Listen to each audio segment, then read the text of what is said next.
ఈ చైర్స్ని కొంచెం నీట్గా ఉంచమంటే ఇక ఇదే పని చేస్తున్నారు. ఇక వాళ్ళకి స్థుతులు లేవు, వాళ్ళకి తెలియదు కదా, వాళ్ళకి శరీరం లేదు కదా.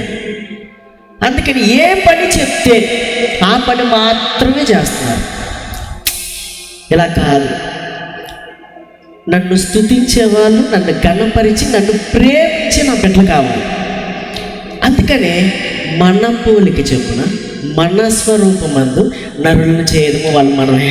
హల్లెలూయా, ప్రైజ్ గాడ్. దేవుడికి ఎంత ఇష్టం అంటే, ఇంకా భూమి మీదకి వచ్చేసిన తర్వాత పాపం జరిగిపోయింది, ఆ కష్టాలు భరాయించలేకపోతున్నారు, నా పిల్లలు ఎలాగ వీళ్ళని రక్షించాలి. అందుకని ఒక చిన్న మాట చెప్పాను, ఎంత వర్షిప్ చేస్తే, ఎంత ప్రార్థన చేస్తే, ఎంత మీరు ఘనపరిస్తే అంత నేను మిమ్మల్ని దీవిస్తాను.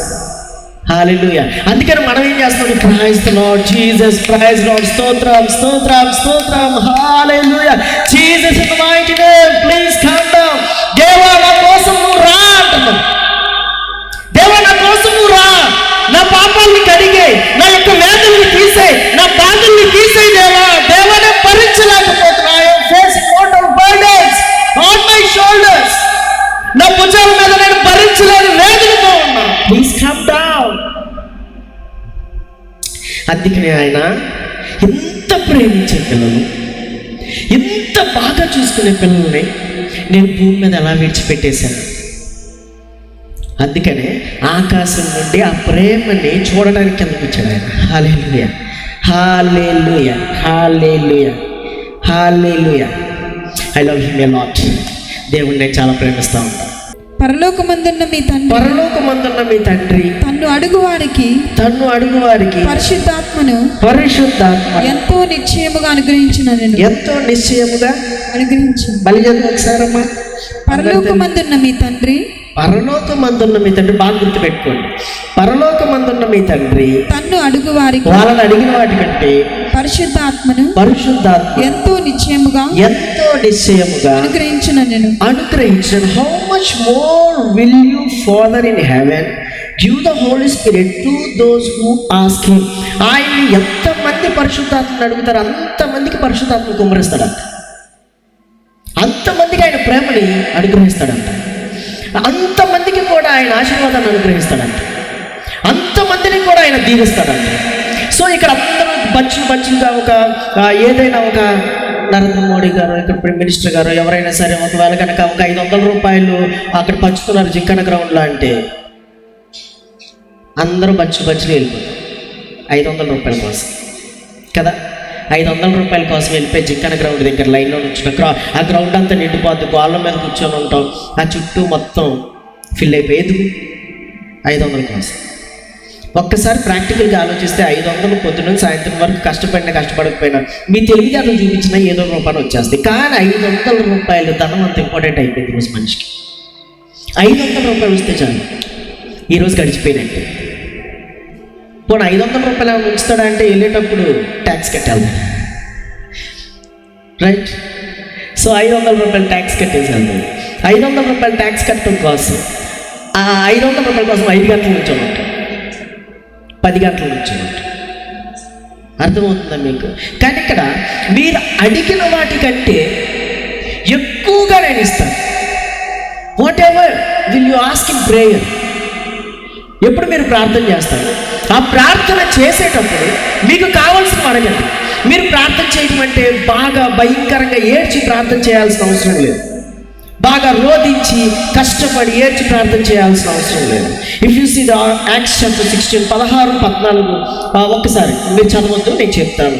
అపోస్తుల కార్యాలు 16వ అధ్యాయంలో చూస్తే అక్కడ అపోస్తులైన పౌలు గారు దెయ్యాన్ని పోగొట్టడం కోసం 14 మాటలు మాత్రమే, వర్డ్స్ మాత్రమే పలికాడు. ఎన్ని పలికాడు? అపోస్తుల కార్యాలు 16వ అధ్యాయం ఇంటికి వెళ్ళిన తర్వాత చదవండి. దాంట్లో ఎన్ని మాటలు పలికాడంటే 14 మాటలే పలికాడు. Just only 14 words. ఇంకా అంతకు మించి పలకలేదు ఆయన. ఏంటనంటే ఈ దెయ్యాన్ని యేసు నామములో నేను పారదోల్చున్నాగా, యేసు నామములో ఈ దెయ్యం విడుదల పొందిన కాబట్టి జస్ట్ ఓన్లీ 14 షార్ట్ ప్రే. అలాగే ఏలియా కూడా ఏం చేసిందంటే 64 వర్డ్స్, 64 పదాలతో కార్యాన్ని చేసింది. హిజ్కియా కూడా బాగా అయ్యా మరణకరమైన రోగం వచ్చి చచ్చిపోతున్నాడు, బాగా కష్టపడి ప్రార్థన చేయాలి, ఏడము రోధించాలి, జస్ట్ గోడ తట్టు తిరిగాడు. ఏంటి ప్రభు నాతో ఇంక పని అయిపోయిందా? నీకు పని అయిపోతే తీసుకున్నాను, లేకపోతే కన్నీటితో జస్ట్ కన్నీటి చుక్కలతో 38 ఐజియా 38 చూస్తే 29 మాటల్లో, ఎన్ని 29 పదాలతో ఆయన 15 సంవత్సరాల ఆయుష్. హల్లెలూయా. సో నువ్వు చేసే ప్రార్థన ఎలా ఉంది? నువ్వు చేసే ప్రార్థన రోదన, వేదన, కష్టంతో, బాధతో, భారం కలిగి నేను ఇప్పుడు ప్రార్థనకి వెళ్ళాలా, నేను ఇప్పుడు ప్రార్థన చెయ్యాలా, నేను ఇప్పుడు చేయకపోతే నాకేమన్నా జరుగుద్దేమో, ఒకవేళ ఏమన్నా అయిపోతానేమో. కాదు. నువ్వు వెళ్ళే దారిలో ఒకవేళ ఇప్పుడు బయలుదేరుతున్నావు, దేవా నీ రెక్కల చాటు మమ్మల్ని భద్రపరిచి వెళ్ళి వచ్చేదాకా చాలు. దేవా ఇదిగో నాకు ఈ కష్టం వచ్చింది, ఇదిగో ఇప్పుడు నేను ఎదుటి వాళ్ళని అప్పడగడానికి వెళ్తున్నాను, వెళ్ళక ముందే నువ్వు కార్యం చేయాలి. అర్థమవుతుందా మీకు? అలాగే మీరు ఏదైనా బాధపడుతున్నారు, దేవా ఇదిగో ఈ అనారోగ్యం వచ్చింది, అవిశ్వాసుల కంటే కూడా విశ్వాసం లేని కాబట్టి నాకు త్వరగా తగ్గిపోతాయి. ఎంతసేపు ప్రార్థన చేస్తున్నారు? దేవా గట్ల స్కూల్కి వెళ్తున్నారు, వెళ్ళండి మీరు ఎక్కడ చోట్ల భద్రపరచు, జ్ఞానాన్ని తెచ్చి. Short prayers influence your life. అంటే షార్ట్ ప్రేయర్స్, చిన్న చిన్న ప్రార్థనలు అనేవి మీ జీవితంలో బాగా ప్రభావితం చేస్తూ ఉంటాయి, బాగా పనిచేస్తూ ఉంటాయి. చిన్న చిన్న ప్రార్థనలు. ఒకవేళ మీకు ఖాళీ ఉంది, మీరు దేవుడితో మాట్లాడాలనుకున్నారు, ఒక అరగంట పావుగంట మాట్లాడాలనుకున్నారు, అప్పుడు మీరు అడగండి, దేవా మీ పరిశుద్ధాత్మతో నన్ను నింపు, నీ పరిశుద్ధాత్మతో నన్ను నింపు. ఆ పరిశుద్ధాత్మతో నింపన్నప్పుడు ఎప్పుడైతే నువ్వు ప్రార్థన చేస్తూ ఉంటావో నీ చుట్టుపక్కల ఉన్న ఈ జనాంగం అంతా కూడా నీకు కనపడదు. ఈ చుట్టుపక్కల ఉన్న ఏవైతే మాటలు ఉన్నాయో అవి నీకు వినపడవు. ఎందుకనంటే ప్రార్థన చేసేటప్పుడు నువ్వు మరో ప్రపంచాన్ని సృష్టించుకుంటున్నావు కళ్ళు మూసుకొని, నువ్వు మరో ప్రపంచాన్ని క్రియేట్ చేసుకుంటున్నావు కళ్ళు మూసుకొని. నువ్వు ప్రార్థన చేసేటప్పుడు ఎదుట మనుషులు వినపడాలని, ఎదుట మనుషులు కనపడాలని నువ్వు ప్రార్థన చేయట్లా. నువ్వు ప్రార్థన చేసేటప్పుడు నీ యొక్క చుట్టుపక్కల ఉన్న వాతావరణం అంతా ప్రశాంతంగా ఉంచుకోవటం కోసం ప్రార్థన చేస్తావు. అంటే నీకు ఏ ట్రబుల్స్ వస్తున్నాయో, ఏ కష్టాలు, ఏ బాధలైతే వస్తున్నాయో వాటిని నువ్వు ఏం చేస్తున్నావు అంటే ప్రార్థన చేసేటప్పుడు వాటిని ప్రశాంతతలోకి తీసుకెళ్తావు. హల్లెలూయా. మనం ప్రార్థన చేసేటప్పుడు అందుకని వేటిని అడుగుతామో అవి దొరికినవని కనుక నువ్వు నమ్మితే ఖచ్చితంగా వాటిని పొందుకుంటావు. కారణం ఏంటంటే నువ్వేం చేస్తున్నావు, నువ్వు ప్రార్థన చేసేటప్పుడు పరిశుద్ధాత్మని నువ్వు నా చుట్టూ ఆవరించమని అడుగుతున్నావు. పరిశుద్ధాత్మ శక్తి అనేది I said knowledge, it's the natural knowledge, natural spirit. అది నేను ఏం చేసిద్దానంటే ఒక మెడిటేషన్లో, కంప్లీట్ మెడిటేషన్లోకి తీసుకెళ్ళిపోయే ముందు నీ జీవితాన్ని ప్రశాంతతలోకి తీసుకెళ్ళి, మనశ్శాంతిలోకి తీసుకెళ్ళి, నీకు ఎవరైనా సరే నిన్ను ఎవరైనా కోపం తెప్పించే మాట్లాడినా నీకు వెంటనే నువ్వేమంటావునంటే అవన్నీ పెద్ద ఇదేం కాదులేండి, వాళ్ళు ఏదో అనుకున్నారు అనుకోని పోండి, అది ఏమన్నా నా మీద జరుగుతుందా, ఎవరో నా మీద చేతబడి చేస్తున్నారు అంటే ఇంట్లో వాళ్ళు చేతబడి చేస్తున్నారో లేదో కానీ మనం మాత్రం మన కాళ్ళు చేయి వంకరలు వెళ్ళిపోతూ ఉంటుంది, మనకి కాళ్ళు చేయి వంకర వెళ్ళిపోతూ ఉంటుంది. ఆడెవడో చేస్తున్నాడు, నీ మీద ఎందుకు పని చేస్తుంది? వాడు ఏమన్నా ప్రార్థన చేస్తున్నాడా? ఆడేదో దృష్టిని నీ మీదకి పంపించడానికి ప్రయత్నిస్తున్నాడు. నువ్వెవరివి? నువ్వు దేవుని పెట్టవి, నీ మీద ఎందుకు పని చేస్తుంది? నాకు ఒకసారి చిన్న ఉదాహరణ చెప్తే, ఒకసారి సమ్ మీద దిష్టి తీసేసి నిమ్మకాయలు, ఎండుమిరపకాయలు ఇవన్నీ వేసేసి సమ్ ఎవరో పూజ చేసేసుకొని వెళ్ళిపోయినట్టున్నారు. ఐ డోంట్ నో, రోడ్డు మీద అందరూ వెళ్ళే వాళ్ళంతా బండ్లు అన్నీ పక్కకి తీసుకొని వెళ్తున్నారు. నిజంగానే నాకు గనక రోడ్డు మీద ఏదైనా నిజంగా నాకు అదొక డిసిప్లిన్, ఫస్ట్ నుంచి నాకు కథ అలవాటు. రోడ్డు మీద ఏదైనా చెత్త కనపడితే వెంటనే తీసేలా కాలుతో పక్కన నెట్టి వెళ్ళటం అలవాటు. సో పక్కన నేను నా ఫ్రెండ్ ఇద్దరు నడుచుకుంటూ వెళ్తున్నాను హైదరాబాద్లో. నడుచుకుంటూ వెళ్తుంటే వాడు అరే రే రే చూసుకోరా తొక్కితే దెయ్యాలు పడతాయి పట్టిద్దంటావు ఇప్పుడు నాకు. వెంటనే నా మైండ్లో పట్టిద్దంటావు ఇప్పుడు నాకు. పోనీలరా దెయ్యాన్ని చూడాలనుకో నాకు కోరుకుంది అని వెళ్తా ఇట్లా నెట్టిపోయా. అరే ఈ రోజు నుంచి నువ్వు పడతావురా బాధ. వాడు నిజంగా మాట అన్నాడో లేదో, నేను మాత్రం చాలా హ్యాపీగా ఉన్నా. అది కాదు తల్లి దగ్గర నుంచి ఆళ్ళు దెయ్యం ఎక్కువైపోయింది. ఏంట్రో నువ్వు తన్నావు, అసలు నిద్ర పట్టట్లేదురా. నేను కదా తన్నింది, నేను పాడే పడుకున్నా, నీకెందుకు నిద్ర పట్టట్లేదురా అని నువ్వు తన్నిన దగ్గర నుంచి నాకు ఎలా ఉందో తెలుసా, అసలు ఆ దెయ్యం పట్టినట్టే ఉందిరా బాబు. ఎవరికి నాకే నీకు తెల్లారి నెక్స్ట్ ఆడు నన్ను సీరియస్గా అదే మనం డిస్కస్ చేస్తున్నాడు. దెయ్యం పట్టి అసలు నాకు రాత్రి అంతా అరే మన రూమ్లో ఏదో ఉన్నట్టే, నాకు ఏదో అయిపోతున్నట్టే, నీ పక్కన అనవసరం వచ్చాడు నిన్న టీకి, నా దారి నేను ఎదుర్కోకుండా. అరే దెయ్యం నాకు పట్టాలి కదా, నీకు పెట్టింది ఏంటి? నేను రాత్రి నిద్రపోయాను రా ఫుల్గా. నువ్వు నిద్రపోయావు రాత్రి 9:30 నిద్రపోయావు, నాకు తెలుసుగా. నేను చూస్తాను రాత్రి అంతా నిద్రలేదురా, ఏదో జరిగిద్దురా నాకు మాత్రం రాత్రి ఏదో మీద పడిపోయినట్టే ఫీలింగ్. వాడు చేసేదేమో, నేను నమ్మింది ఎవరిని? నా దేవుణ్ణి. నా దేవుడు ఇవన్నీ ఎందుకు పని చేపిస్తాడు? అందుకే కాలుతో తన్ని ఇప్పుడైనా సరే నేను ఎదుట వాళ్ళకి డిస్టర్బెన్స్ ఉండకూడదు. So I have that common sense. Water bottles కూడా నాకు ఎక్కడైనా డస్ట్బిన్ కానీ ఎవరైనా పడేసారో పక్కన వాళ్ళ ముఖం చూస్తా ఖచ్చితంగా, పడేసిన వాళ్ళ ముఖం. ఆ బాటిల్ని తీసుకుని వెళ్ళి నేనే డస్ట్బిన్ వేస్తాను. అదొక డిసిప్లైన్ నాకు, అది నాకు ఒక అలవాటు. సో ఇదంతా ఎక్కడి నుంచి వచ్చిందంటే నాకు ప్రార్థన వల్ల వచ్చింది. ప్రార్థన నన్ను ఏం చేసిందంటే ముందు పరిశుద్ధపరిచింది, నా చుట్టుపక్కల పరిసరాలని పరిశుద్ధపరచడం నాకు నేర్పించింది. ఈ చుట్టుపక్కల పరిసరాలు పరిశుద్ధపరచడం వల్ల నా గృహం పరిశుద్ధపరచబడింది, మేమందరం పరిశుద్ధపరచబడ్డాం. ఈరోజు దేవుని మందిరంలో మిమ్మల్ని కూడా పరిశుద్ధపరచడానికి ఆయన తీసుకొచ్చాడు. అంటే నా మీద ఉన్న పరిశుద్ధాత్మ మీ అందరి మీద కూడా పనిచేస్తుంది. హల్లెలూయా. సో మన మీద ఎందుకు పని చేస్తే? ఆడెవడు చేతపడి చేశాడు, ఎవడు బండి దిష్టి తీసుకున్నాడు, ఈ దిష్టిలో చేతపడి ఎదురు పాపం తినాల్సిన గుమ్మడికాయని తీసుకుని వెళ్ళిపోయి కరెక్ట్గా మనం అంత పెద్దది పెడతాం. అరే అది తింటే ఆరోగ్యం ఫైబర్ వచ్చింది అరుకుద్ది, దాన్ని తీసుకెళ్ళి పైన కట్టేస్తే కొన్నాళ్ళకి ఎండిపోద్ది. ఎక్కడ ఉన్నాం మనం? అందుకని ఆయన ఏమంటాడంటే నాలెడ్జ్, నా వాక్యాన్ని నువ్వు గ్రహించు, నా వాక్యంతో నింపబడు. వాక్యం అని అంటే నా నోటి మాట. నా నోటి మాట ఎక్కడుంది? నీలో కూడా ఉందిగా, నాలో కూడా ఉందిగా, మీలో కూడా ఉందిగా. ఇది మనకి చాలా ఇంపార్టెంట్. ఈ నోటి మాట కనుక జాగ్రత్త పడితే, నేను చెప్పాను కదా ఇంతకు ముందు ఒకసారి చెప్పాను, ఫస్ట్ అరాబిక్ దేశం వెళ్ళినప్పుడు యేసుక్రీస్తు వారు అక్కడున్న ప్రజలతో, ఆ ప్రజలందరూ అడుగుతున్నారంట, అయ్యా నువ్వు దేవుడు వంటగా, మనిషి కుమారుడు వంటగా, నువ్వు చాలా కార్యాలు చేస్తావంటగా, నువ్వు నోటి మాటతో నీదంతా సృష్టించావంటగా. ఆయన వెంటనే అబ్రకదబ్రా అన్నాడు. ఏమన్నాడు? నిజంగానే అబ్రకదబ్రా అన్నాడు. వాళ్ళకి అబ్రకదబ్రా అన్న మీనింగ్ వాళ్ళకి తెలుసు, మనకి తెలియదు. అందుకనే అబ్రకదబ్రా, ఆయుష్మాన్ బాబు, అబ్రకదబ్రా, అడుగట్టు పోను కాక, అబ్రకదబ్రా, అబ్రకదబ్రా, అబ్రకదబ్రా. ఓరే అసలు అబ్రకదబ్రా మాట ఏంటి అని బాగా ధ్యానం చేస్తే, అబ్రకదబ్రా అంటే నా నోటి మాటతో నేను ప్రతిదీ సృష్టించాను. హల్లెలూయా. నా నోటి మాటతో నేను ప్రతిదీ నీకు పోగొడతా, నా నోటి మాటతో నీ కష్టాలు తీరుస్తా, నా నోటి మాటతో నీ బాధలను పోగొడతా, నా నోటి మాటలతో నీకు సంతోషాన్ని కలుగు చేస్తా, నా నోటి మాటలతో నీకు ధనాన్ని సమకూరుస్తా, నా నోటి మాటలతో నీ అప్పులు తీరుస్తా, నా నోటి మాటలతో నీ వేదన నుంచి అంతా విడుదల చేస్తా. That is the means of abracadabra. కానీ అబ్రకదబ్రా ఏమైందంటే నచ్చినోడల్లా వెళ్ళిపోయి పెద్ద మంటేసేసుకొని చుట్టూ పెట్టి abracadabra, abracadabra, abracadabra. That is not abracadabra. Abracadabra means నోటి మాటతో సృష్టిస్తా ఏదైనా. సో అక్కడున్న పరిశీలి అడిగారు, సో డూ వన్ థింగ్.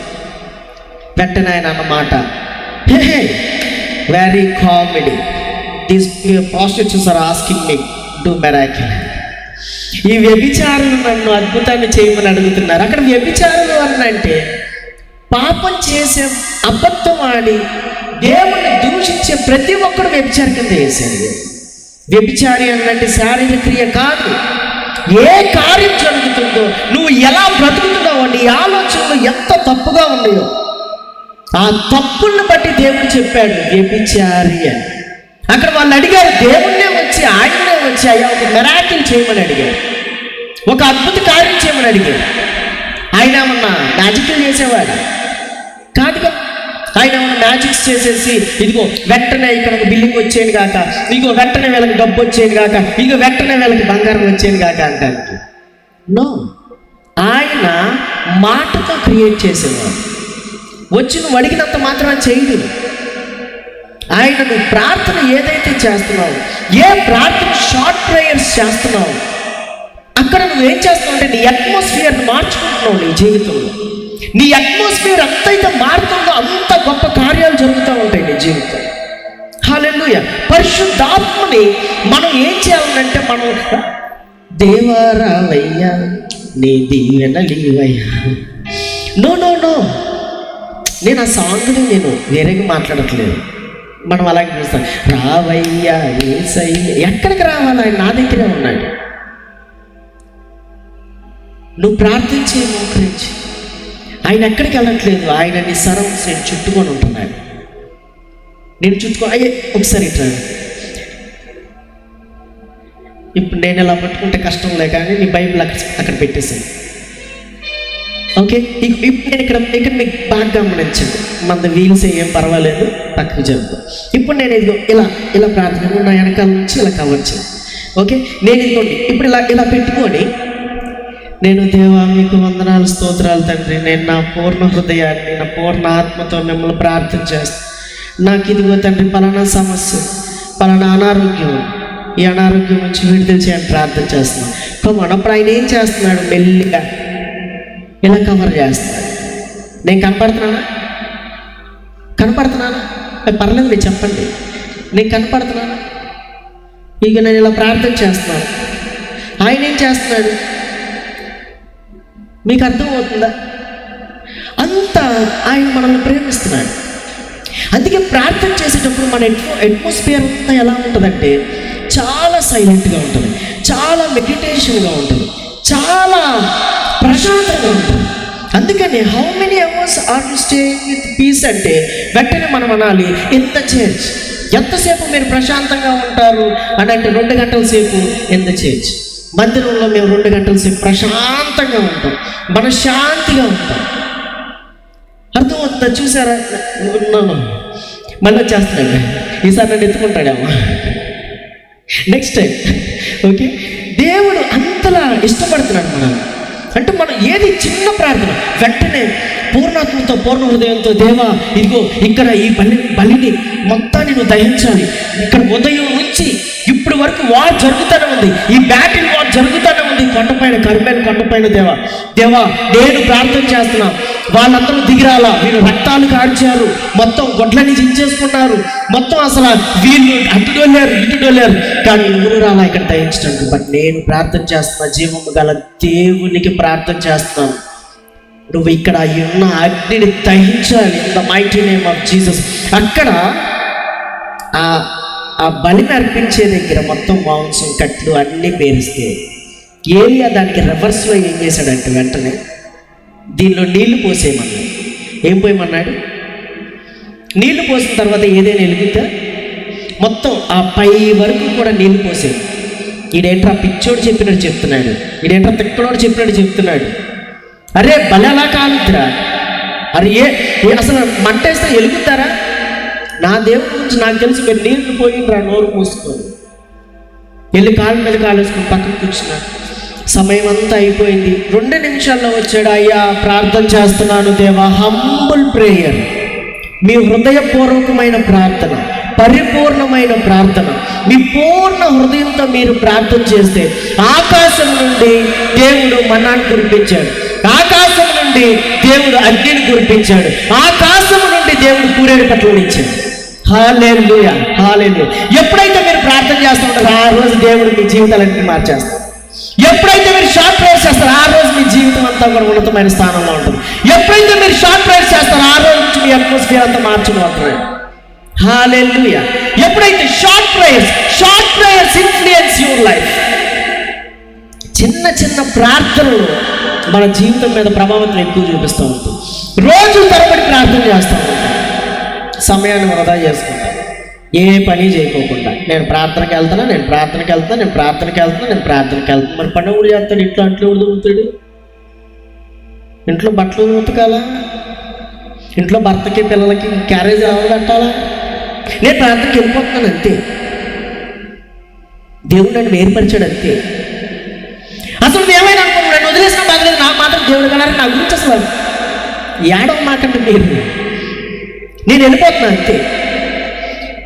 చిన్న ప్రార్థన, దేవా ఇదిగో నేను ప్రార్థన చేస్తున్నాను, ఇదిగో నా బిడ్డలో స్కూల్కి వెళ్తున్నారు జాగ్రత్త, అయ్యా నా భర్త పనికి వెళ్తున్నాడు జాగ్రత్త, నేను ఇంట్లో ఉంటున్నాను ఆలోచనలు స్థిరంగా ఉంచు, నేను చేసే ప్రతి పనిలో, నా భర్త చేసే ప్రతి పనిలో, నా బిడ్డలు చేసే ప్రతి పనిలో, చదువులో మంచి జ్ఞానాన్ని దయచేయి.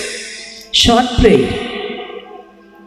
సో మనకు ఖాళీ సమయం దొరికింది, మధ్యాహ్నం 2 సమయంలో ప్రశాంతంగా ఖాళీ సమయం.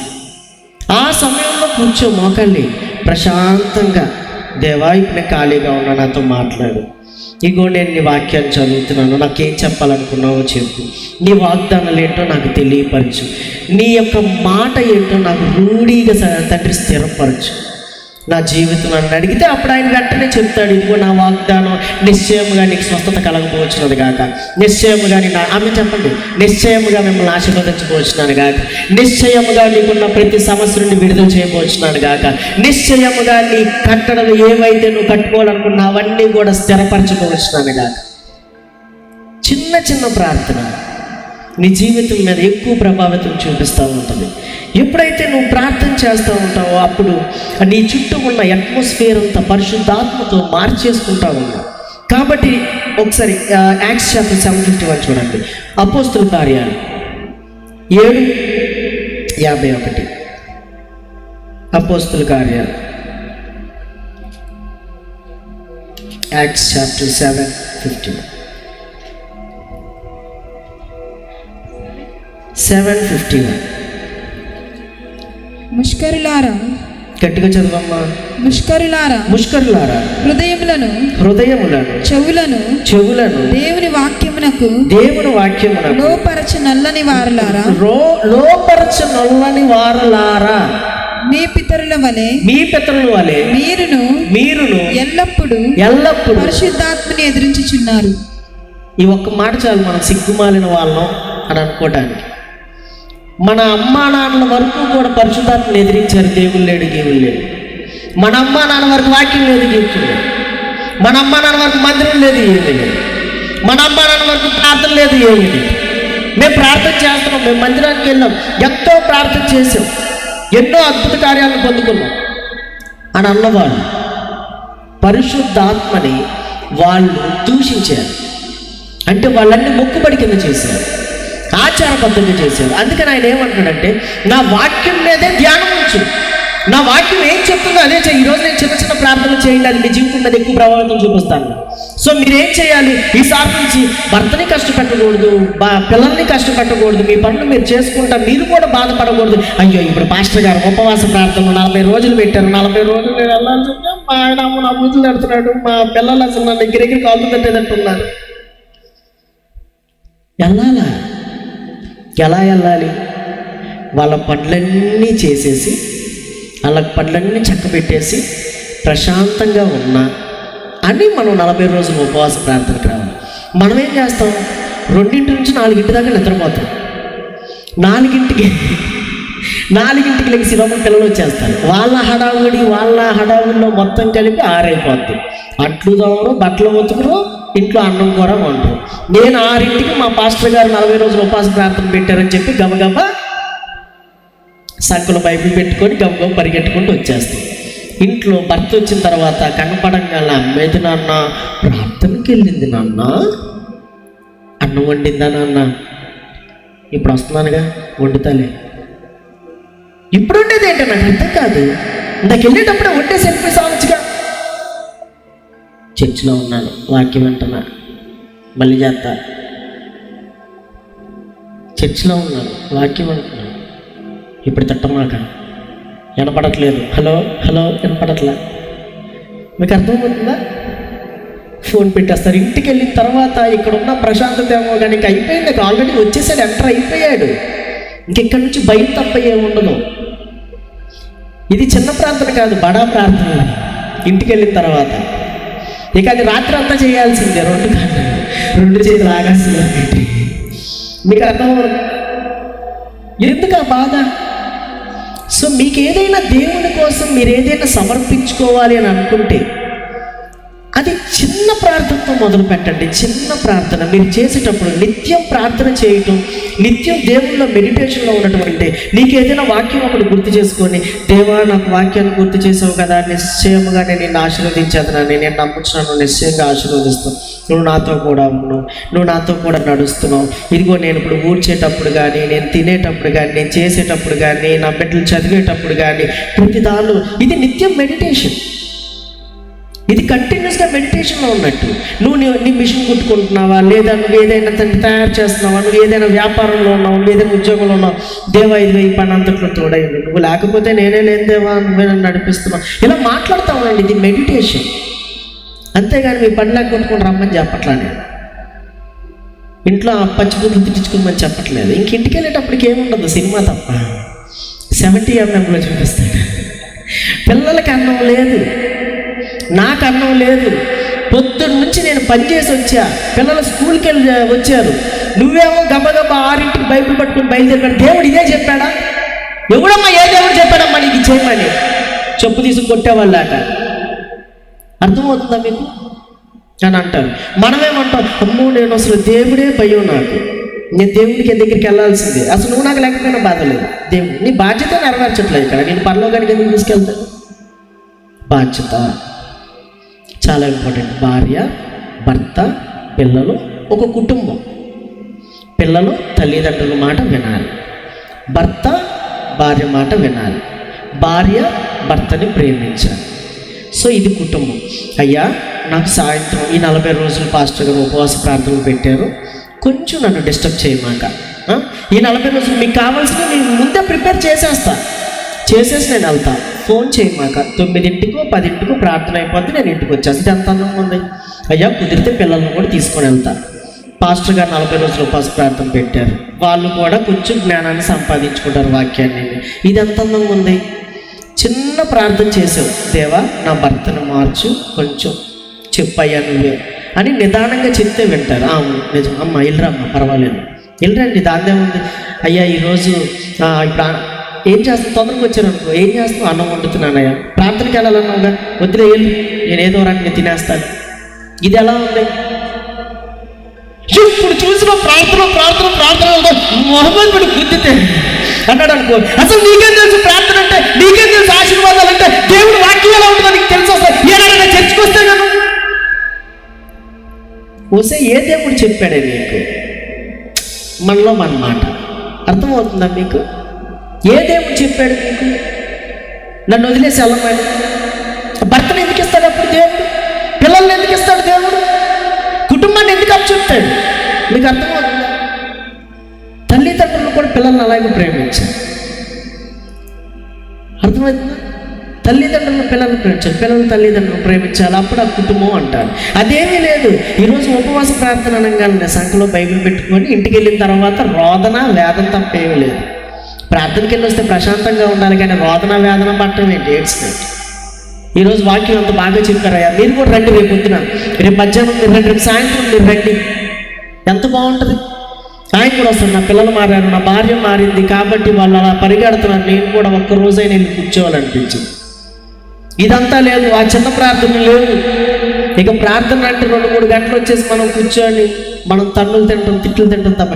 ఓకే, దేవుడు చెప్పాడు, రమ్మన్నాడు, కానీ కుటుంబ బాధ్యతలు కూడా ఉన్నాయి, వాళ్ళని కూడా మార్చే బాధ్యత కూడా మన మీద. అందుకని ఎర్లీగా లేదు. ఈరోజు పొద్దున, ఈరోజు నేను ఈ మెసేజ్ చెప్పడం కోసం నిన్న రాత్రి నేను ప్రిపేర్ అయిపోయా. అదే నేను వచ్చి ఇక్కడ ప్రిపేర్ అయ్యి వెనకాల కూర్చొని ముందు కూర్చోను, నేను సీరియస్గా రాసుకుంటా, నేను ప్రిపేర్ అయిపోయాను అనుకో, మీకు నా మొహం కూడా చూడబుద్దాము. ఏంటి అసలు సిక్కు లేకుండా అతుకు లేకుండా అతుకులు మాట్లాడుకున్నాను. పాస్టర్ గారి వాక్యమే అర్థం కావట్లా, సాగట్లా. పరిశుద్ధాత్మ శక్తితో నేను నింపబడను. దీనికోసం నేను రాత్రంతా ప్రిపేర్ అయ్యాను. సో మీరు కూడా మీ కుటుంబంలో మీ వాళ్ళని మార్చాలంటే మీరు సైలెంట్ అవ్వాలి. మీరేం చేయాలా? మెల్లిగా వాళ్ళకి చెప్పుకొని అన్నీ సిద్ధపరిచి మెల్లిగా రావాలి. చిన్న చిన్న ప్రార్థనలే మన జీవితాలు ఎంతో ప్రభావితం చేస్తాయి. మన తల్లిదండ్రుల వరకు పొందుకోలేదు, మన పితరుల వరకు పొందుకోలే ఏ ఆశీర్వాదాలు, బట్ ఆ వాగ్దానాన్ని ఈరోజు జీవితం నీ జీవితంలో నెరవేరుస్తాను అనుకోండి. హల్లెలూయా. దేవుడు ఆ వాగ్దానాన్ని నీ జీవితంలో చదువు. అదే మాట మనకి ఈరోజు అమ్మ community last, I think it's a last. ద్వితీయోపదేశకాండం రోమపత్రిక 5:13 చదువు ఒకసారి. Romans chapter 5:13. Romans chapter 15:30. ఫాస్ట్గా చదవడమ్మా. మీరు రోజు చిన్న పుట్టుక నుంచి బైబిల్ చదువుతున్నారు. 15 సహోదరులారా, నేను యూదయలోనున్న అవిధేయుల చేతిలో నుండి తప్పింపబడి యెరూషలేములో చేయవలసి ఉన్న ఈ పరిచర్య పరిశుద్ధులకు ప్రీతికరమగునట్లును నేను దేవుని చిత్తము వలన సంతోషముతో మీ యొద్దకు వచ్చి మీతో కలిసి విశ్రాంతి పొందినట్లును మీరు నా కొరకు దేవునికి చేయు ప్రార్థన యందు నాతో కలిసి పోరాడవలెనని మన ప్రభు అయిన యేసుక్రీస్తు బట్టి ఆత్మ వలన ప్రేమను బట్టి మిమ్మల్ని బతిమాలుకొనుచున్నాను. ఈ రోజు నేను కూడా మిమ్మల్ని బతిమాలాడుకుంటున్నాను. దయచేసి మీ కాళ్ళు కొట్టుకోమని పట్టుకుంటా. మీరు ఇళ్లలో గొడవలు పడమాకండి. మీరు ఇళ్లలో ఇష్టం వచ్చినట్టు మాటలు అనిపించుకోమాకండి. మీరు రాణుల్లాగా బతకండి, మీరు రాజుల్లాగా బతకండి. ఏదైనా ఉంటే ఇంట్లో ఆ పని చేసేసి మీరు ప్రశాంతంగా ఉండండి. ప్రశాంతంగా మందిరానికి రండి. మీరు కష్టాలు పడద్దు, మీరు బాధలు పడద్దు, ఇబ్బందులు పడద్దు. ప్రేమను బట్టి, దేవుని యొక్క ప్రేమను బట్టి నేను మిమ్మల్ని బ్రతిమలాడుకుంటున్నాను. అది నా పితరుడైన పౌలు గారు చెప్పిన మాట. అది ఆ రోజుల్లోనే ఉన్నాయి ఈ తిప్పలన్నీ. ఈ రోజుల్లో కొత్త కాదు. ద్వితీయోపదేశకాండం 32:11.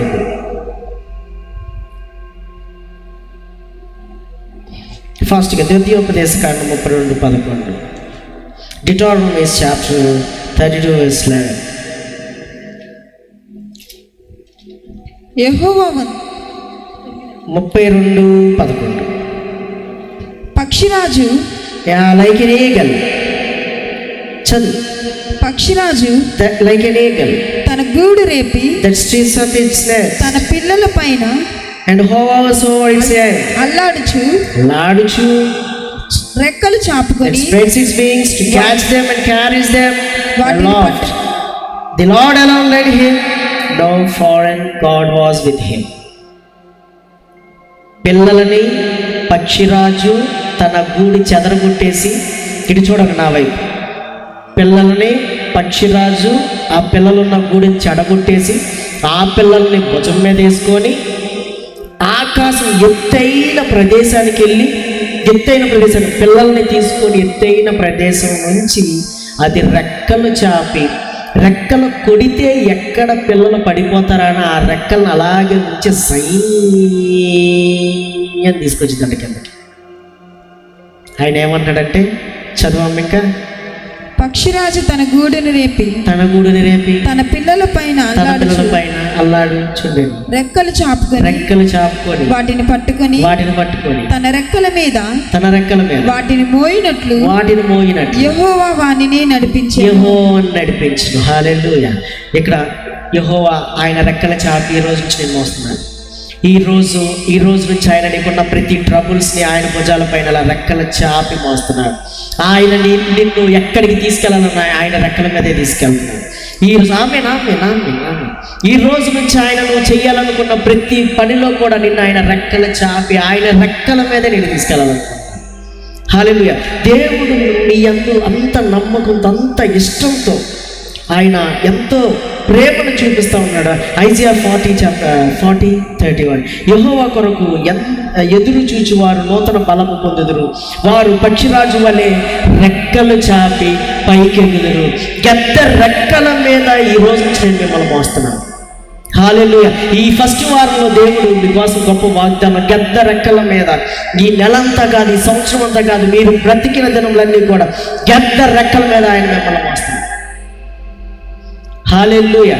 ఆమె చెప్పండి గట్టిగా. గద్ద రెక్కల మీద ఆయన మిమ్మల్ని మీ గూడిని చెదర కొట్టేసి, మీరు ఎంత ప్రశాంతంగా ఉన్నారు ఇప్పటి వరకు నాకు తెలియదు, మీ కొంపంతా ఆయన పాడు చేసేస్తారు. ఈరోజు మీ గూడంతా, మీరు ఏ ప్రశాంతతలో ఉన్నా నాకు తెలియదు, కానీ మీరు ఈ స్థితిలో ఉండటం దేవుడికి ఇష్టం లేదు. మీరు ఈ స్థితిలోనే ఉన్నారనంటే ఆయన వీళ్ళకి బోర్ కొట్టేసి ఇద్దరు ఫీల్ అవుతాడు. అందుకని మీ గూడిని చెదరగొట్టేసి ఆయన రెక్కల మీద మిమ్మల్ని మోస్తా ఎత్తైన ప్రదేశానికి తీసుకొని వెళ్ళి ఆ ఉన్నతమైన స్థానంలో ఈరోజు మమ్మల్ని ఉంచుకుంటాం. హల్లెలూయా. సే ఆమేన్, ఆమేన్, ఆమేన్, ఆమేన్, ఆమేన్, ఆమేన్. ఒకసారి పక్షి అంట బాగా కిందే ఉండి ఎగరలేక ఆలోచిస్తుందంట, ఇప్పుడు నేను రెక్కలు కొట్టుకుంటా పైకి వెళ్ళాలా అని ఆలోచించిందంట. సరే, రెక్కలు కొట్టుకుంటా పైకి వెళ్ళాలని ఆలోచించి అంత దూరం వెళ్తాను, నేను ఆ ఎత్తైన ప్రదేశం ఉంది కదా ఆ మేఘాల్లోకి వెళ్ళిపోవాలనుకున్నాను.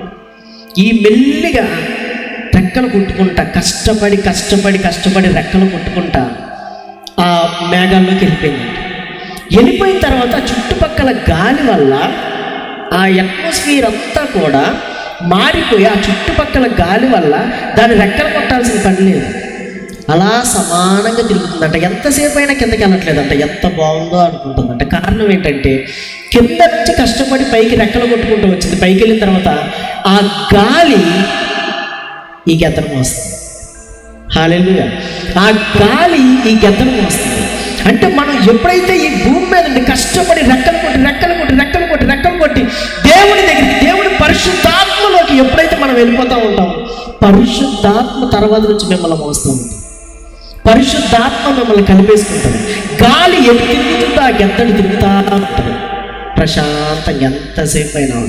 నీకు అర్థమవుతుందన్నయ్య? అలాగే మన ప్రార్థన కూడా పరిశుద్ధాత్మలో మనం బాగా ప్రార్థన చేస్తూ ఉంటే, ప్రార్థన చేయమంటే అయ్యా ప్లీజ్ అయ్యా నీకు దండం పెడతా, ఇచ్చిన పరిస్థితి అంతా మార్చి నేను ఏడుస్తున్నా. నువ్వు ఏడుస్తూనే ఉంటావు. ఏడవద్దు, మాట్లాడు, చెప్పు, ఏడుస్తానైనా చెప్పు, పరిశుద్ధాత్మలో చెప్పు. దేవా ఇప్పుడు నేను ఎలా మాట్లాడుతున్నాను, ఎలా చెప్తున్నాను, దేవా నా పరిస్థితిని మార్చు. ఇలా ప్రార్థన చేయండి.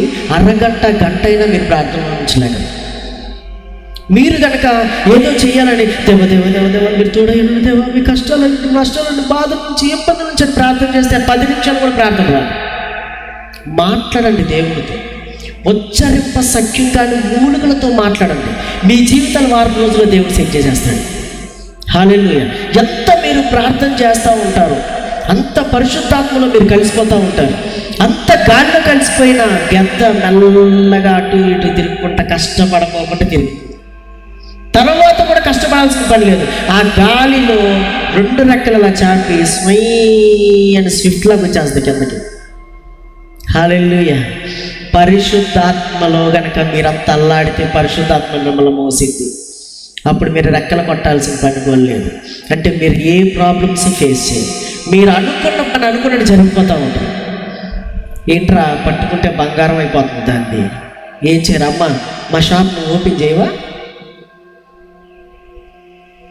అప్పుడు దాకా హీరో హీరోయిన్స్ అందరూ కూడా యాక్టర్స్ వాళ్ళ హీరో హీరోయిన్స్ అనగానే యాక్ట్రెసెస్. అప్పుడు దాకా వాళ్ళు ఎక్కడున్నారు, ఏ మూలు ఉన్నారు, వాళ్ళ పరిస్థితులు ఏంటి, వాళ్ళ కష్టం ఏంటో తెలియదు. ఒక్కసారి కనుక సెలబ్రిటీ అయిందని అంటే మా ఓపెనింగ్కి ఈసారి అంటే ఏంటి, ఇక గాల్లో ఎగురుతున్నాడు. నీ జీవితం అలా మార్చబడాలి అని అంటే, నువ్వు పట్టుకున్నల్లా బంగారం అవ్వాలంటే దేవుని యొక్క వాక్యం దేవారాత్రులు ధ్యానిస్తున్నాడు. వాడు పట్టుకున్నదంతా సఫలమవుతుంది. హల్లెలూయా. ఆ వాక్యాన్ని పట్టుకోండి, ఆ వాక్యాన్ని బట్టి నడవండి. చిన్న చిన్న ప్రార్థనలు చేయండి. చిన్న ప్రార్థనలు మీరు ఏం చేస్తున్నారో దాని నిమిత్తమే ప్రార్థించేయండి. మీరు ప్రార్థన చేయాలనుకున్నాడు, మెడిటేషన్లో ప్రార్థన చేయండి, మాట్లాడుతూ ప్రార్థన చేయండి. దేవుడు మిమ్మల్ని ఉన్నతమైన స్థానానికి తీసుకెళ్ళిపోతాడు.